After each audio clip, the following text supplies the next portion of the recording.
Сәлеметсіздер ме? Менің есімім Пернебай Ружан, 408-ші топ студенті. Бүгінгі көрсететін дағдым жүрек аускультациясы және де жүректің соғу жиілігін анықтау. Бірінші біз жүрек аускультациясынан бастаймыз. Жалпы бізде жүрек аускультациясы, яғни патологиялық тондарды және негізгі қалыпты тондар мен патологиялық шуларды анықтауға негізделген. Жалпы бізде жүрек аускультациясына қойылатын негізгі талаптар: бірінші, бөлме жарық болуы тиіс, бөлме жылу болуы тиіс және тыныш болуы тиіс. Және де эндоскоп қажет, негізгі құрал жабдық бізге ыңғайлы болу қажет. Пациентке бүкіл іс-шараны таныстырып, келісім аламыз. Яғни пациентті беліне дейін шешіндіреміз, яғни өзіміздің сол жағымызға қаратамыз. Содан соң жүрек аускультациясын 5 нүктеде жасаймыз. Бірінші нүкте ол жүрек шыт өткісіне сәйкес келеді. Ол үшін біз пальпация әдісі арқылы қолымызды қойып, жүрек шыт өткісін тауып аламыз. Қоямыз.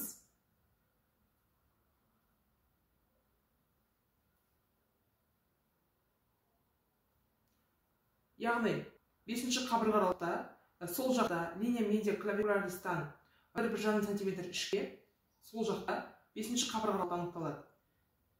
Яғни сол жерге эндоскопты қоямыз. Яғни бұл жүрек аускультациясының бірінші нүктесі. Митральды клапанға сәйкес келеді.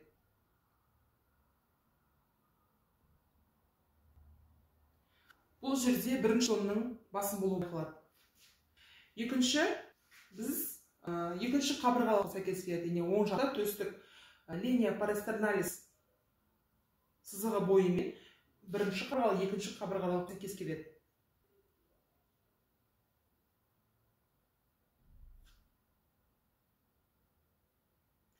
Яғни бұл аорта қақпақшасына сәйкес келеді. Яғни бұл жерде екінші тонның басым естілуі байқалады. Екінші, бұл сол линия парастерналиске параллель жақта, сол жақта екінші қабырғалық. Бірінші қабырғалық, екінші қабырғалық.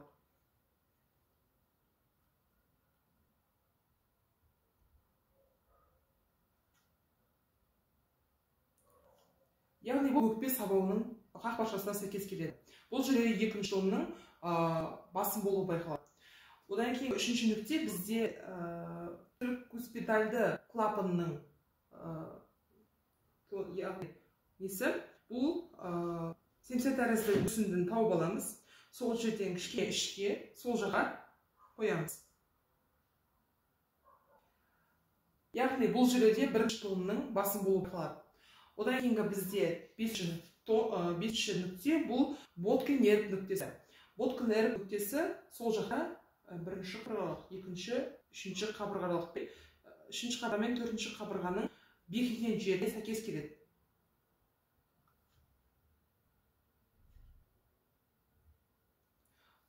Бұл жерде де бірінші мен екінші тонның бірдей дәрежеде естілуі байқалады. Жалпы жүрек аускультациясы кезінде естілетін бізде бірінші тон және екінші тон. Негізгі қалыпты тондар: бірінші тон бізде 4 компоненттен тұрады. Бірінші компонент жүрекші компонент, екінші клапандық, үшінші бұлшықеттік, төртінші тамырлық компонент. Ал екінші тон бізде 2 компоненттен тұрады. Бірінші клапандық және де тамырлық компоненттерден. Бізде өте маңызды жүрек аускультациясын жасау себебі бізде жүрек тондары әртүрлі патологияларды өзгеруі мүмкін. Яғни олардың өзгерістеріне ыдырауын, екіге бөлінуін, немесе екі еселуін байқаймыз, немесе тондардың ара қатынасын байқаймыз. Сонымен қатар қосымша тондардың бар жоқтығын, тондардың арасындағы аралықтағы шулардың естілу-естілмеуін қадағалаймыз. Және де солардың сипатын береміз. Жалпы бізде қазіргі таңда жүрек тондары қалыпты және ритмді болып табылады. Екінші, бізде жүректің соғу жиілігін анықтау, немесе пульс. Бізге негізгі керекті құрал жабдықтар бұл тіркеуші аппарат немесе карта, содан соң секундомер қажет болады. Жалпы бізде дайындық қалай жүреді, яғни біз тыныш жерде, тыныш жылы бөлмеде жүргізіледі. Яғни өлшеуге дейін пульсті, физикалық жүктемені, эмоционалды жүктемені болдырмауға тырысу керек. Егер де бұл жағдайда тынышталуын күтеміз. Және де таныс түсіндіріп танысып келісім аламыз. Яғни одан кейін қолымызды жуып кептіріп антисептикалық ерітіндімен өңдейміз. Яғни пациентті шамасына қарай жатқызамыз немесе отырғызған жағдайда жүргіземіз.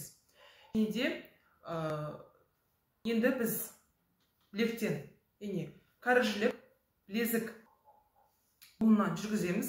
Ол үшін пациенттің екі қолын аламыз. Үлкен саусағымызды сыртқы жағына, ал қалған екінші, үшінші, төртінші саусағымызды ішкі жағына қоямыз. Осылайша анықтаймыз. Кәрі жілік артериясының үстінен қоямыз.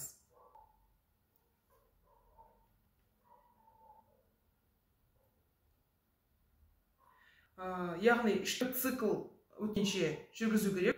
Себебі бізде екі қолмен жүргізу керек. Себебі бізде аритмиялық жағдайлар болуы мүмкін, немесе қолқа коарктация жағдайларында екі қолда екі түрлі жаңағы пульс болуы мүмкін. Сондықтан бізде пульстың 5 қасиетін анықтаймыз. Бірінші синхрондылығы, симметриялығы. Симметрияны қалай? Яғни екі қолды білезік буынында қойып, кәрі жілік артериясынан өлшейміз. Екі жақта бірдей жүрсе, онда тек бір қолмен жүргіземіз. Яғни қараймыз.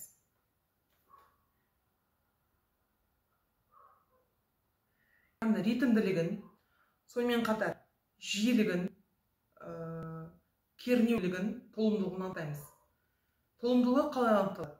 Толымдылығы, яғни артерияның бас жағы мен соңғы жағына қойып, қысамыз. Үшінші саусақпен ортасындағы саусақты ортасына қоямыз. Сол кезде тамырдың толымдылығы анықталады.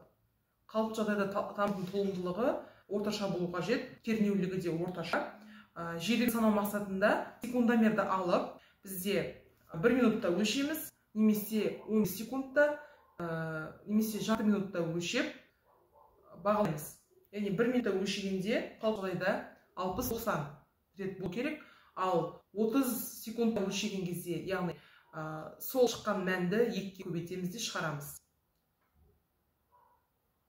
Осылайша пульстың жиілігін, 5 қасиетін, кернеулігін, толымдылығын, симметриялығын анықтаймыз.